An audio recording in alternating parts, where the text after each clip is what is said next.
I'm 45 years old, man. There's a lot of going on. It's a great night to be a Tiger. I'm here with my family. Come on, man. Juwan Dixon. We're all taking receipts on all the people who continually mock and say that we ain't going to do anything. I'm taking receipts.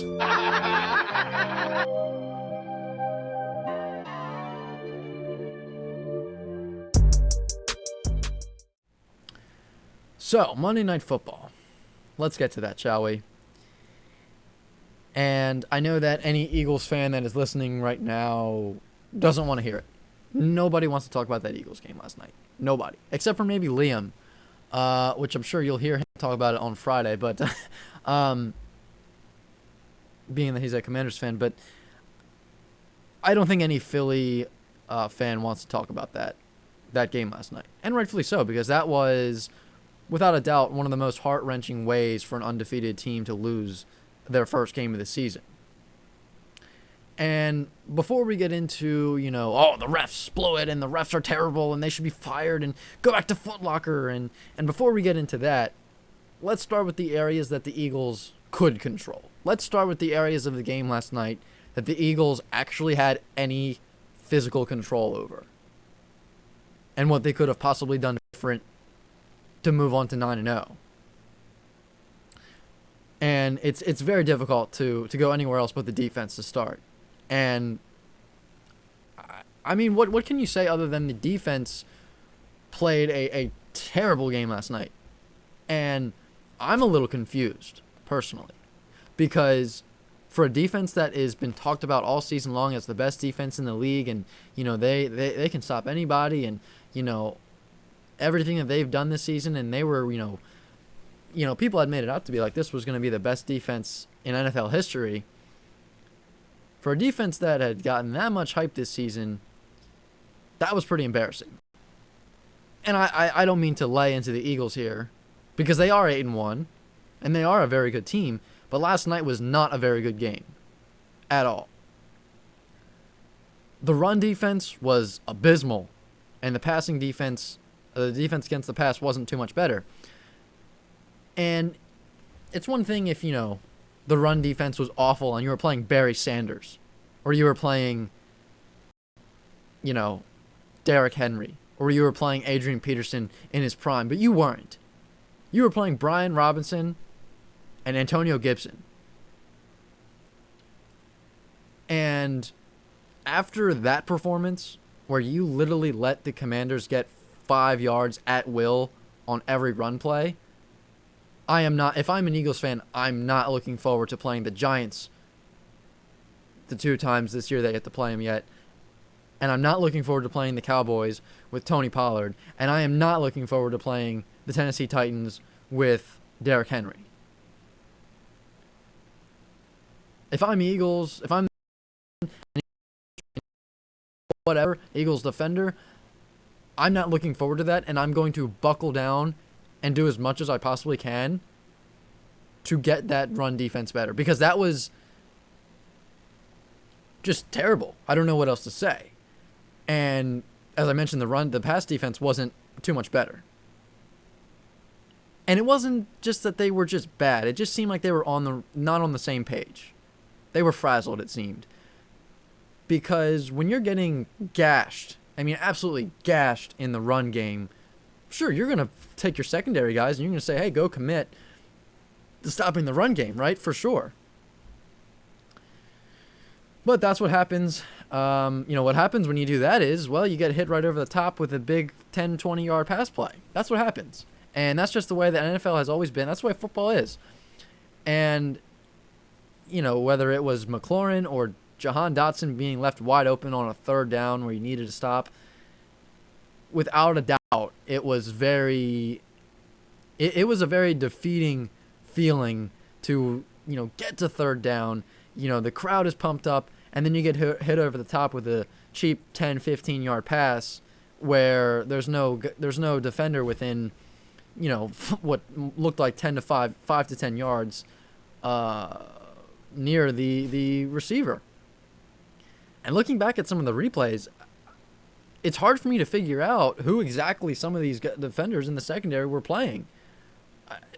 A few times it looked like Slay was like guarding the number on the field, like Bradbury a few times, a couple. Like I don't know if it was just because they were committed to stopping the run and then they just got hit over the top, or if they were not on the same page defensively, or I'm not on the team, so I don't know exactly what was. I don't know what the heart of the issue was, but all I know is that the defense could not stop anything.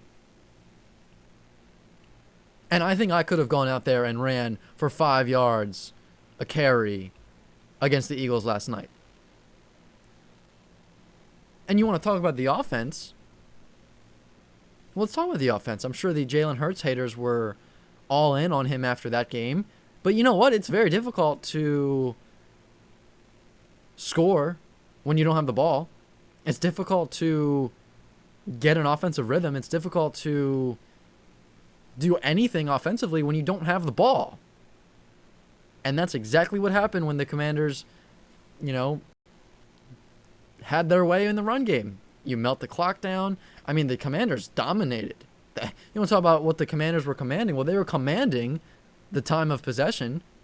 And when you have the ball for less than a quarter of the game, or maybe it was a little more of a quarter of the game by the end of it all, but that's just a recipe for failure. And the Commanders' best defense was their offense. Their best defense was the run game. Because as I mentioned, you can't do anything when your offense isn't on the field. You cannot do anything when that's the scenario. And if you don't have the ball, there's a very slim chance that you're going to score. Another area that they could have controlled, turnovers. Something that the Eagles have been awesome at this season. They have been excellent at limiting turnovers this season. And last night, it just fell apart. It just came apart right at the seams. And the two fumbles that happened last night, more so the Kes Watkins one other than Goddard, more so that one than the other one, but they were both pretty preventable. Watkins, let's get to that one first. You get I don't know if it was 50, 60-yard play. Bottom line is it was a huge play. You are already down. You already got an absolute, you hit the mother load in terms of yardage. But he got greedy, got back up, and went for it. It went for more yardage. And, when you have a defender who is running at full speed down the field, and you get up and you're not going at full speed, and he collides, especially when he's coming forward trying to punch the ball out, that's what's going to happen. And I don't mean to be Captain Obvious here, but you got to stay down. And if you're going to get back up, again, I don't want to be Captain Obvious here, but you have to make sure you secure the ball. You just have to. No ifs, ands, or buts about it. And that was just after everything that happened with the penalties, which we'll get to in a little bit, because that was another just, I don't even know the words to say. But on top of the penalties was just, you want to talk about feeling hopeless and feeling defeated and feeling just terrible about yourself. That is a gut-wrenching thing to happen to you. Dallas Goedert, you're already going down. Just hold on to the ball. I don't mean to be Captain Obvious here, but that is, you're right there towards the ground, man. Like, hold on to the ball. And I get it. His face mask was being held. We'll get to that in a second. But then the interception, another one that was really, I really want to say that was on A.J. Brown. I don't think that was really on Hurts too much. And, I don't really necessarily think he threw it into double coverage as the guy, I forget his name, but the guy that ended up taking the ball away, he wasn't covering him the whole way. It wasn't like Brown was getting double covered the whole way down the field. That one was put right in Brown's hands, and A.J. Brown just let the other guy take the ball from him. And I don't know if, the gloves of these Eagles players were lathered in butter before the game. I don't know if they were, coated in Teflon. I don't know what it was, but it was like the ball was on a slip and slide in their gloves. I don't know what it was, but End of the day, if you have the ball in your hand, you got to make sure that nobody else can get it. And that's just basic stuff. And for that to happen 3 times is pretty bad. And I mean, I don't need to tell you that for you to understand that, but for those to be controllable things that you got wrong every time, that's what lost you the game. I hate to say it. You know, you can talk about how the refs lost you the game, and you know, maybe to a certain extent the refs didn't help, right? But even with those penalties that happened, they had a chance to win the game. And if you turn the ball over 3 times, I'm sorry, but you cannot complain about an unnecessary roughing penalty, unnecessary roughness penalty on Heineke with less than 30 seconds to go, acting like that's what lost you the game. No, that's not what lost you the game. Turning the ball over 3 times and not being able to hold on to it lost you the game. Not being able to stop the run game lost you the game. Not being able to hold the running game to under 5 yards of carry, that lost you the game. All right, the Foot Locker workers didn't lose you the game. And again, they didn't help. But let's not act like, you know, the Eagles were playing some perfect game and the refs just had a vendetta against them to, you know, take them down and anything like that. Because that is blasphemous. It just is. And I understand that Eagles fans are mad and they want, you know, the refs to be fired and everything. And maybe the refs should be fired. But let's not act like the Eagles were playing a perfect game and that was the reason they lost the game. Because they didn't play a perfect game. That was without a doubt, probably the worst game they played this season. So I think they deserve to lose. They did. Because their defense couldn't do anything right. Their offense couldn't hold on to the ball when they did. And they had a couple 3-and-outs that were just terrible. End of story. So now on to the not so controllable reasons for the loss. The officiating, yes, maybe was the worst game called all year.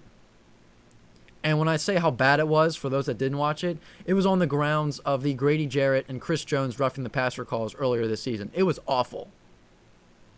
And yeah, the officiating was awful, but it wasn't equal. It wasn't equally bad for both sides. It was terrible for the Eagles and maybe 1 or 2 bad calls for Washington. And the missed face mask on Goddard, yes, that is a thing that Eagles fans are not going to up, and they rightfully so. They should. That should not be something that they just toss out the window and say, okay, whatever. Because at that point in the game, maybe that did cost them the game. But again, if you don't have all those other issues earlier in the game, then that doesn't have that big of an impact on it. And looking back at the replay, there's an official standing right in front of the play, and he didn't call it. I don't know if he was twiddling his thumbs. I don't know if he was on his phone. I don't know if he was looking at a butterfly. I don't know what he was doing. I don't know if he was playing with the dandelions. Not sure what he was doing. But you cannot let that go uncalled. You just can't. And how about reviewing penalties? Because a lot of people after last night's game are saying, well, why review that? That should be a reviewable thing. And some people think that's a little blasphemous and that's a little crazy, but I don't think that's too crazy. I think we should be able to review those type of penalties because think about it this way. A few years ago, we were able to review pass interference. One of the most, personal, judgmental calls in the game. Pass interference was a reviewable and challengeable play a few years ago. The most subjective that is left to the judgment of the official calling the game. But we can't review the most straightforward penalties. We can't review, and we've never been able to review those penalties. Like holding a face mask and offsides. Those are calls that either it happened or it didn't. There's no, well, he kind of grabbed it, but he didn't really fully grab it. Like, no. He did it in time. Like, no, he didn't do it. No, it either happened or it didn't. You either grabbed his face mask or you didn't. You either held a guy or you didn't. You were either offside. No, up to you know, up to whoever's calling. It's not a personal like choice. It's not up to the official to determine. I don't think that really happened. It either happened or it didn't. So why can't those calls be reviewed? The whole country last night blatantly saw that Goddard's face mask was grabbed. And just overall, the NFL is incredibly behind the times when it comes to technology. And I don't know if it's the World Cup and FIFA or MLS, or I'm not sure what soccer league it is, or what, organization or association or whatever does this, but I saw this thing a few weeks ago where when it comes to offsides in soccer, they have this technology where they go to the review tent or tablet or whatever they use, and this program pulls up a blueprint-like image to show you, it shows you the player in question in relation to the boundary, and it has like this little like opaque wall type thing. And if the guy was offside, like his shoulder goes over the wall, it goes into it. It's a very neat thing. And it at the, push of a button, whether or not the guy was offsides, and there's no like, because in soccer they're moving so fast, and offsides in soccer is a little bit like, oh, I don't know. They go to the tablet, and it tells them instantly what it was. And the NFL in 2022, almost 2023, the NFL still uses a stick and chain to measure down and distance. Still uses personal judgment on whether or not a player crosses the boundary for a touchdown, whether or not a player is out of bounds or in bounds. And we still use a camera to zoom in to the grainiest picture known on planet Earth on a guy's foot to analyze whether he was in bounds or not. That's the technology we're using at this day and age. The technology is out there, so before you say, oh, it's not possible. No, it is possible. The NFL just doesn't use it. But you know what? Let's go all in on next-gen stats and analytics when nobody gives two poops about that. At the end of the day, yes, the NFL should definitely, without a doubt, be able to review, and coaches should be able to challenge face mask and holding, and the penalties that are, straightforward, that are clear, cut, and dry. But on the other hand, the officials didn't exactly help the Eagles at all last night, but the officials didn't lose them the game. The Eagles lost the game. One more time, before you say that the officials, and the officials and only the officials lost you the game last night, let's not forget that the Eagles couldn't stop the run game to save their life, had the ball for less than 25 minutes of the game last night, and also they turned the ball over 3 times, and all 3 of them were very preventable plays. I'm sorry, but the officials, while they may not have helped you at all, certainly were not the sole reason that you lost the game. And I know the Eagles fans don't want to hear it, but the reason the Eagles lost the game last night was because of how they played.